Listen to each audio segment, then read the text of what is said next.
ನಮಸ್ಕಾರ ಗೆಳೆಯರೆ, ಪಾಠಶಾಲಾ ಯೂಟ್ಯೂಬ್ ಚಾನಲ್ಗೆ ಸ್ವಾಗತ ಸುಸ್ವಾಗತ. ಈ ದಿನ ನಿಮ್ಮ ರಾಯಚೂರು DCC ಬ್ಯಾಂಕ್ ಸಂಬಂಧಪಟ್ಟಂತೆ ಪ್ಲಸ್ ಶಿಮೂಲ್ ಕಾಲಾಗಿದೆಯಲ್ಲ, ಶಿಮೂಲ್ ಸಂಬಂಧಪಟ್ಟಂತೆ GK ಸಬ್ಜೆಕ್ಟ್ ನೋಟ್ಸ್ ಪ್ರಿಪರೇಷನ್ ಬಗ್ಗೆ ನೋಡ್ತಾ ಹೋಗೋಣ. GK ಸಬ್ಜೆಕ್ಟ್ ಯಾವ್ಯಾವ ಟಾಪಿಕ್ ಇಂಪಾರ್ಟೆಂಟ್ ಟಾಪಿಕ್ಸ್ GK ನಲ್ಲಿ ಪಾರ್ಟ್ 1 ಆಗಿದೆ, ಇದು ಪಾರ್ಟ್ 2. ಆಕ್ಚುಲಿ ಪಾರ್ಟ್ 2 ಇದು.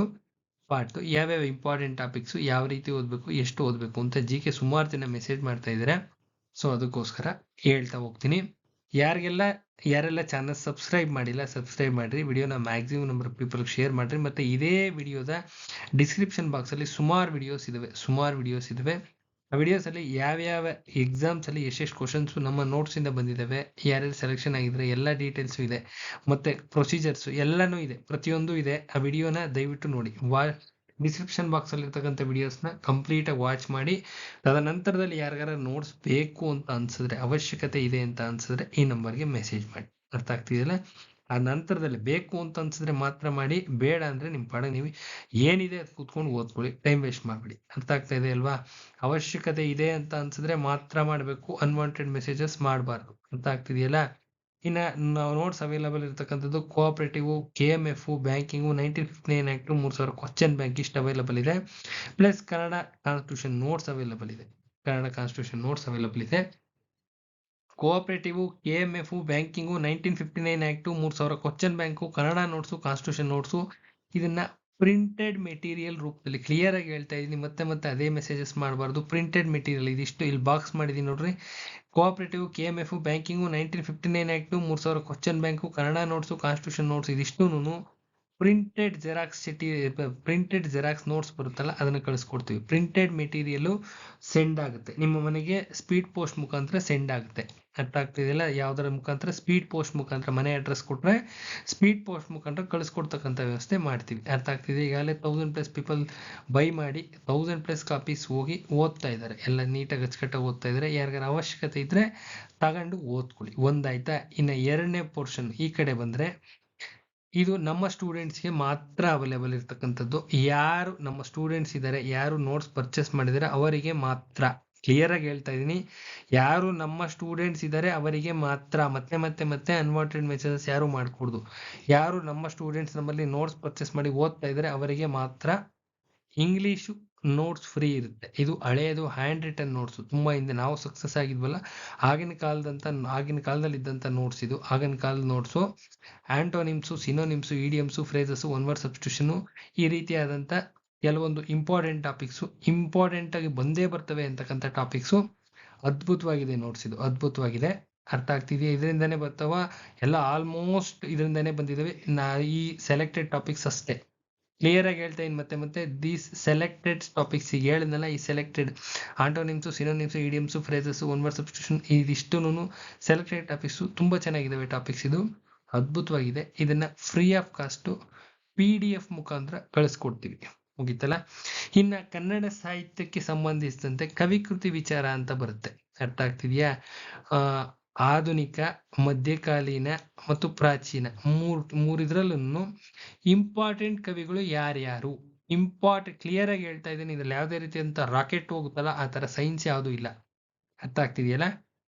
ಕನ್ನಡ ಸಾಹಿತ್ಯಕ್ಕೆ ಸಂಬಂಧಿಸಿದ ಕವಿಕೃತಿ ವಿಚಾರದಲ್ಲಿ ಬರ್ತಕ್ಕಂಥ ಪ್ರಮುಖವಾದಂಥ examination point of view important ಆದಂಥ ಕವಿಗಳು, ಪ್ಲಸ್ ಕರೆಂಟ್ ಅಫೇರ್ಸ್ನಲ್ಲಿ ಇರ್ತಕ್ಕಂಥ ಕವಿಗಳು ಯಾರ್ಯಾರು ಅಂತ ನಿಮ್ಮ ಈ ಕರೆಂಟ್ ಅಫೇರ್ಸ್ ನೋಟ್ಸ್ ಕೊಡ್ತೀವಲ್ಲ, ಕರೆಂಟ್ ಅಫೇರ್ಸ್ ಫಸ್ಟ್ ಶೀಟಲ್ಲೇ ಬರೆದು ಕಳಿಸ್ಕೊಡ್ತೀವಿ. ಇಂಪಾರ್ಟೆಂಟು ಕವಿಗಳು ಯಾರ್ಯಾರು, ಕವಿಕೃತಿ ವಿಚಾರ ಅಲ್ಲ ಅದು, ಕವಿಕೃತಿ ವಿಚಾರಕ್ಕೆ ಸಂಬಂಧಪಟ್ಟಂತ ಕವಿಗಳು. ಕುವೆಂಪು ಇಂಪಾರ್ಟೆಂಟ್ ಇದ್ರೆ ಕುವೆಂಪು ಅಂತ ಬರ್ದಿರ್ತೀನಿ, ಅದನ್ನ ನೀವೇ ಓದ್ಕೋಬೇಕು. ಶಿವರಾಮ್ ಕಾರಂತರ ಇಂಪಾರ್ಟೆಂಟ್ ಇದ್ರೆ ಶಿವರಾಮ್ ಕಾರಂತರು ಅಂತ ಬರ್ದಿರ್ತೀನಿ, ಅದನ್ನ ನೀವೇ ಓದ್ಕೋಬೇಕು. ರೆಹಮತ್ ತರೀಕೆರೆ ಇಂಪಾರ್ಟೆಂಟ್ ಇದೆ, ರೆಹಮತ್ ತರೀಕೆರೆ ಅಂತ ಬರ್ದಿರ್ತೀನಿ, ಅದನ್ನೇ ನೀವೇ ಓದ್ಕೋಬೇಕು. ಅರ್ಥ ಆಗ್ತಿದೆಯಾ?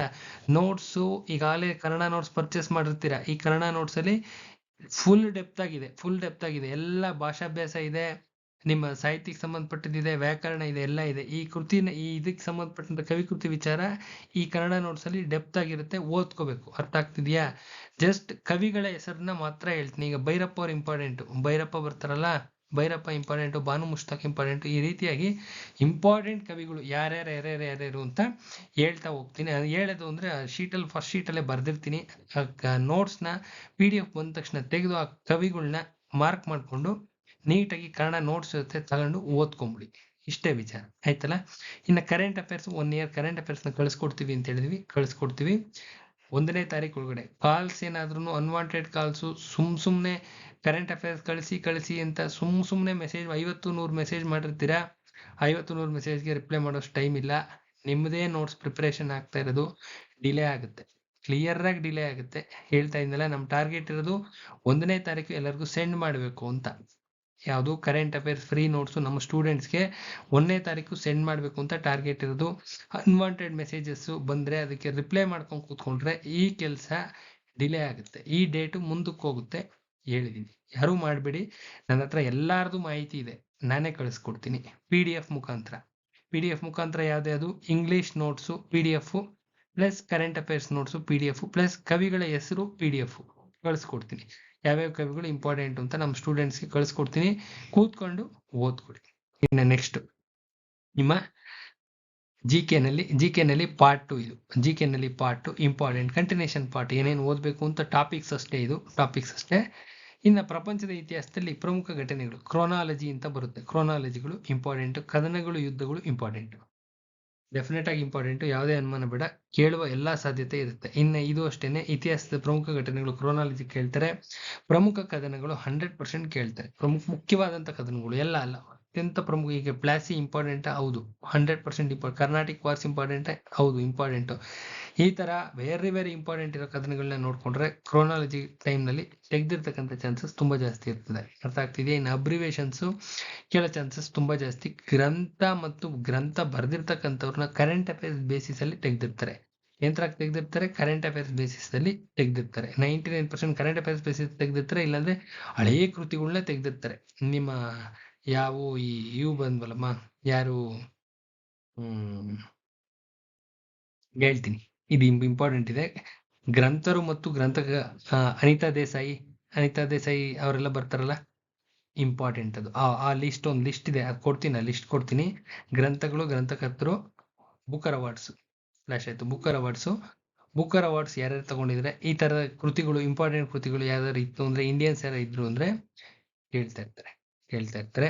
ಇನ್ನ ಪ್ರಪಂಚದ ಭೂಗೋಳಶಾಸ್ತ್ರದಲ್ಲಿ ಸೌರ ವ್ಯವಸ್ಥೆ ಇಂಪಾರ್ಟೆಂಟ್. ಭೂಮಿಗೆ ಸಂಬಂಧಪಟ್ಟಂಗೆ, ಪೃಥ್ವಿ ಅಂದ್ರೆ ಭೂಮಿಗೆ ಸಂಬಂಧಪಟ್ಟಿರ್ತಕ್ಕಂಥದ್ದು. ಪ್ರಪಂಚದ ಸ್ವಾಭಾವಿಕ ಪ್ರದೇಶಗಳು. ಇನ್ನ ಭೂಖಂಡಗಳಲ್ಲಿ ಪರ್ವತಗಳು, ಯಾವ್ಯಾವ ಪರ್ವತಗಳು ಎಲ್ಲೆಲ್ಲಿದ್ದಾವೆ, ಆಲ್ಟಿಟ್ಯೂಡ್ ಹೈಟ್ ಎಷ್ಟಿದೆ ಅಂತ. ಇನ್ನ ಪ್ರಪಂಚದ ಪ್ರಮುಖ ಪರ್ವತ ಶಿಖರಗಳು ಯಾವ್ಯಾವು ಅಂತ. ಪರ್ವತ ಶಿಖರಗಳು, ಅವಳು ಏರಿದಂತ ಪ್ರಥಮ ದಿನಾಂಕಗಳು ಗೊತ್ತಿರಬೇಕು. ವಿಶ್ವದ ಅತಿ ಚಿಕ್ಕ 5 ನೋಡ್ಕೊಂಡ್ರೆ ಸಾಕು, 4 ನೋಡ್ಕೊಂಡ್ರು ಸಾಕು. 10 ಬೇಡ, 4 ನೋಡ್ಕೊಂಡ್ರು ಸಾಕು. ಬಟ್ ಗೊತ್ತಿರಬೇಕು ಅತಿ ಚಿಕ್ಕ ರಾಷ್ಟ್ರಗಳು ಯಾವುವು, ಅತಿ ದೊಡ್ಡ ರಾಷ್ಟ್ರಗಳು ಯಾವುವು ಅಂತ. Chronology ascending and descending order ಗೊತ್ತಿರಬೇಕು. ಇನ್ನು ಜನಸಂಖ್ಯೆಯಲ್ಲೂ ಅಷ್ಟೇನೆ ascending and descending order, highest ಯಾವುದು, ಲೋಯೆಸ್ಟ್ ಯಾವುದು, 4 1 2 3 4 ಪ್ಲೇಸಸ್ ಗೊತ್ತಿರಬೇಕು. ಇನ್ನು ಪ್ರಪಂಚದ ಜ್ವಾಲಾಮುಖಿ ಪರ್ವತಗಳು ಯಾವ ಬೇಸಿಸ್ ಮೇಲೆ ತೆಗಿತಾರಪ್ಪ ಅಂದ್ರೆ, ಸಿಂಪಲ್, ಎಲ್ಲಿ ಜ್ವಾಲಾಮುಖಿ ಯಾವ್ದಾದ್ರು ಎಕ್ಸ್ಪ್ಲೋರ್ಡ್ ಆಗಿತ್ತು ಅಂದ್ರೆ ಅದರ ಸುತ್ತಮುತ್ತ ಇರ್ತಕ್ಕಂಥವನ್ನ ತೆಗೆದಿರ್ತಾರೆ. ಇನ್ನು ಸಾಗರ ಪ್ರವಾಹಗಳ ಮೇಲೆ ಒಂದು ಕ್ವಶನ್ ಇದ್ದೇ ಇರುತ್ತೆ, ತೆಗೆದಿರ್ತಾರೆ. ಇದು ಬೇಡ. ಭೀಕರ ಭೂಕಂಪಗಳು ಯಾವ್ದಾದ್ರು ಆಗಿದೆ ತೆಗಿತಾರೆ. ಈ ಲಿಸ್ಟ್ ಬೇಡ, ಹಳೆ ಲಿಸ್ಟಲ್ಲಿ ತೆಗೆಯೋದಿಲ್ಲ. ಹೊಸ ಕರೆಂಟ್ ಅಫೇರ್ಸ್ ಬೇಸ್ಡ್ ಅಲ್ಲಿ ನೋಡ್ಕೋಬೇಕು. ಕರೆಂಟ್ ಅಫೇರ್ಸ್ ಬೇಸ್ಡ್ ಅಲ್ಲಿ ತೆಗೆದಿರ್ತಾರೆ. ಭೂಕಂಪಗಳು, ಸುನಾಮಿಗಳೆಲ್ಲ ಕರೆಂಟ್ ಅಫೇರ್ಸ್ ಬೇಸ್ಡ್ ಅಲ್ಲಿ ತೆಗೆದಿರ್ತಾರೆ. ಇನ್ನು ಪ್ರಪಂಚದ ದ್ವೀಪಗಳು ಯಾವ್ಯಾವು ಅಂತ ಗೊತ್ತಿರಬೇಕು. ಇನ್ನು ಪ್ರಪಂಚದ ಪ್ರಮುಖ ಸಾಗರಗಳು, ಸಮುದ್ರಗಳು, ಮರುಭೂಮಿಗಳು, ಹಡಗು ಸಂಚಾರದ ಕಾಲುವೆಗಳು ಕೇಳ್ತಾ ಇರ್ತಾರೆ. ಇನ್ನು ಪ್ರಮುಖ ನದಿಗಳು ಇಂಪಾರ್ಟೆಂಟ್. ಇನ್ನ ಪ್ರಪಂಚದ ಸ್ವಾಭಾವಿಕ ಸರೋವರಗಳು ಯಾವ್ಯಾವು ಅಂತ ಕೇಳ್ತಾ ಇರ್ತಾರೆ. ಕೃತಕ ಸರೋವರಗಳು, ಎತ್ತರದ ಜಲಪಾತಗಳು, ಇವೆಲ್ಲ ಕರೆಂಟ್ ಅಫೇರ್ಸ್ ನಲ್ಲಿ ಯಾವ್ದಾರು ಇತ್ತು ಅಂದ್ರೆ 100% ತೆಗೆದಿರ್ತಾರೆ. ಇವೆಲ್ಲ ಕರೆಂಟ್ ಅಫೇರ್ಸ್ ಬೇಸ್ಡೇ ತೆಗೆಯೋದು. ಇನ್ನು ನದಿ ದಡದಲ್ಲಿ ಇರ್ತಕ್ಕಂಥ ಪ್ರಮುಖ ನಗರಗಳು, ಯಾರಾದ್ರೂ ನಮ್ಮ ಭಾರತೀಯರು, ಈಗ ಪ್ರಧಾನಮಂತ್ರಿಗಳಾಗಿರ್ಬೋದು, ರಾಷ್ಟ್ರಪತಿಗಳು ಯಾವ್ದಾದ್ರು ಹೋಗಿ ಬೇರೆ ದೇಶಕ್ಕೆ ಹೋಗಿರ್ತಾರೆ, ಆ ದೇಶದ ನದಿ ದಂಡೆ ನಗರಗಳನ್ನ ನೋಡ್ಕೋಬೇಕು. ಇನ್ನು ಭೌಗೋಳಿಕ ಅನ್ವರ್ಥ ನಾಮಗಳ ಮೇಲೆ ಒಂದು ಕ್ವಶನ್ ಡೆಫಿನೆಟ್ ಆಗಿ ಇದ್ದೇ ಇರುತ್ತೆ. ಸಾಂಬಾರು ತೋಟ ಯಾವುದು, ಈ ತರದ ಒಂದು ಎಕ್ಸಾಂಪಲ್ ಹೇಳಿದಷ್ಟೇನೆ, ಇದು ಡೆಫಿನೆಟ್ ಕ್ವಶನ್ ಇದ್ದೇ ಇರುತ್ತೆ. ಇನ್ನು ಪ್ರಮುಖ ಬೆಳೆಗಳು ಮತ್ತು ಉತ್ಪಾದನಾ ರಾಷ್ಟ್ರಗಳು, ಎಲ್ಲೆಲ್ಲಿ ಬೆಳೀತಾರೆ, ಯಾವ್ಯಾವ ಬೆಳೆನ ಎಲ್ಲೆಲ್ಲಿ ಬೆಳೀತಾರೆ ಗೊತ್ತಿರಬೇಕು. ಖನಿಜಗಳು ಅಷ್ಟೇನೆ. ಇನ್ನು ಖನಿಜಗಳು ರಫ್ತು ಮಾಡ್ತಕ್ಕಂಥ ಇವು. ಇನ್ನು ದೇಶಗಳು ಮತ್ತು ಅವುಗಳ ಪ್ರಮುಖ ಕೈಗಾರಿಕೆಗಳು ಯಾವ್ಯಾವು ಕೇಳೋ ಚಾನ್ಸಸ್ ಜಾಸ್ತಿ ಇದೆ. ರಾಜಧಾನಿಗಳು ಮತ್ತು ಕರೆನ್ಸಿಗಳು, ಕರೆನ್ಸಿ ಯಾವ್ದಾದ್ರು ಕೊಲ್ಯಾಪ್ಸ್ ಆಗಿದ್ರೆ, ಕರೆನ್ಸಿ ತುಂಬಾ ವೇರಿಯೇಷನ್ಸ್ ಆಗಿದ್ರೆ, ಕರೆನ್ಸಿ ರೇಟ್ ಏನಾದ್ರು ಬಿದ್ದೋಗಿದ್ರೆ 100% ತೆಗೆದಿರ್ತಾರೆ. ಇನ್ನು ದೇಶಗಳ ಬದಲಾದ ಹೆಸರುಗಳು ಕೇಳ್ತಾ ಇರ್ತಾರೆ. ದೇಶಗಳ ಪಾರ್ಲಿಮೆಂಟ್ ಮೇಲೆ ಒಂದು ಕ್ವಶನ್ ಡೆಫಿನೆಟ್ ಆಗಿ ತೆಗೆದಿರ್ತಾರೆ. ಇದು ದೇಶಗಳು ಮತ್ತು ಪಾರ್ಲಿಮೆಂಟ್ಗಳು ಇದು ಕಾನ್ಸ್ಟಿಟ್ಯೂಷನ್ಗೂ ರಿಲೇಟೆಡ್ ಆಗುತ್ತೆ. ಸೊ ಇದ್ರ ಮೇಲೆ ಕ್ವಶನ್ ಬರೋ ಚಾನ್ಸಸ್ ತುಂಬಾ ಜಾಸ್ತಿ ಇದೆ. ಆಯ್ತಾ? ಹಂಗೆ ಬಂದ್ರೆ ಭಾರತದ ಭೂಗೋಳಕ್ಕೆ ಸಂಬಂಧಪಟ್ಟಂಗೆ ಭಾರತದ ಗಡಿಗಳಲ್ಲಿ ಬರುತ್ತಲ್ಲ, ಎಲ್ಲಾದ್ರೂ ಏನಾದ್ರೂ ಕ್ಲಾಶಸ್ ಆಗಿದ್ರೆ ಆ ಕ್ಲಾಶಸ್ ಏನು ಕರೆಂಟ್ ಅಫೇರ್ಸ್ ನಲ್ಲಿ ಇದ್ರೆ ಅರುಣಾಚಲ್ ಪ್ರದೇಶ ಆಗಿರ್ಬೋದು, ಈ ಕಡೆ ಚೀನಾ ಬಾರ್ಡರ್ ಬರುತ್ತಲ್ಲ, ಬಾಂಗ್ಲಾದೇಶ ಭಾರತದ ಮಧ್ಯೆ ಜೋರಾಗಿ ನಡೀತಾ ಇದೆ. ಬಾಂಗ್ಲಾದೇಶ ಭಾರತದ ಮಧ್ಯೆ ತುಂಬಾ ಜೋರಾಗಿ ನಡೀತಾ ಇದೆ. ಕರೆಂಟ್ ಅಫೇರ್ಸ್ ನಲ್ಲಿ ಇದೆ ವಿಚಾರ, ಕರೆಂಟ್ ಅಫೇರ್ಸ್ ಅಲ್ಲಿ ಇದೆ. ಬಾಂಗ್ಲಾದೇಶದ ಮೇಲೆ ಕ್ವಶನ್ ಬರೋ ಚಾನ್ಸಸ್ 99% ಇದೆ. 99% ಬಾಂಗ್ಲಾದೇಶದ ಮೇಲೆ ಭಾರತ ಜೊತೆ ಅತ್ಯಂತ ಅತಿ ಹೆಚ್ಚು ಗಡಿ ಹೊಂದಿರತಕ್ಕಂಥ ರಾಷ್ಟ್ರ ಕೇಳ್ತಾ ಇರ್ತಾರೆ, ನೋಡ್ಕೊಳ್ರಿ. ಇನ್ನ ಭಾರತದ ಭೌಗೋಳಿಕ ವಲಯಗಳು ಯಾವುವು? ನದಿಗಳು, ಉಪನದಿಗಳು, ನದಿಗಳಿಗಿರ್ತಕ್ಕಂಥ ಉಪನದಿಗಳು, ಅವು ಕಟ್ಟಿರ್ತಕ್ಕಂಥ ಅಣೆಕಟ್ಟುಗಳ ಮೇಲೆ ಒಂದು ಕ್ವಶನ್ ಡೆಫಿನೆಟ್ ಆಗಿ ತೆಗೆದಿರ್ತಾರೆ. ನದಿಗಳು, ಅವುಗಳು ಕಟ್ಟಿರ್ತಕ್ಕಂಥ ಅಣೆಕಟ್ಟುಗಳು, ಉಪನದಿಗಳು, ಇವಿಷ್ಟು ಕಾನ್ಸೆಪ್ಟ್ ಗೊತ್ತಿರಬೇಕು. ಇನ್ನು ದ್ವೀಪಗಳು, ಭಾರತದಲ್ಲಿ ಕೃಷಿ ಯಾವ ರೀತಿ ಇದು ಮಾಡ್ತಾರೆ, ಯಾವ್ಯಾವ ಬರ್ತವೆ, ರಬಿ ಅಂದ್ರೆ ಏನು, ಖಾರಿಫ್ ಅಂದ್ರೆ ಏನು, ಸರಿನಾ? ಇದು ಎರಡು ಗೊತ್ತಿರಬೇಕು, ಡಿಫ್ರೆನ್ಸ್ ಗೊತ್ತಿರಬೇಕು, ಯಾವ್ಯಾವ ಬೆಳಿತಾರೆ ಅಂತ ಗೊತ್ತಿರಬೇಕು. ಇನ್ನು ನೀರಾವರಿಗೆ ಸಂಬಂಧಪಟ್ಟಂಗೆ ಅರಣ್ಯ ಸಂಪನ್ಮೂಲಗಳು, ಫಾರೆಸ್ಟ್ ರಿಪೋರ್ಟ್ ಏನಾದ್ರು ಬಂದಿದೆಯಾ? ಕರೆಂಟ್ ಅಫೇರ್ಸ್ ಅಲ್ಲಿ ಬಂದಿತ್ತು, ಫಾರೆಸ್ಟ್ ರಿಪೋರ್ಟ್ ಬಂದಿತ್ತು ಅಂದ್ರೆ ಕ್ವಶನ್ ಡೆಫಿನೆಟ್ ಆಗಿ ತೆಗೆದಿರ್ತಾರೆ, 100% ಭಾಗ ತೆಗೆದಿರ್ತಾರೆ.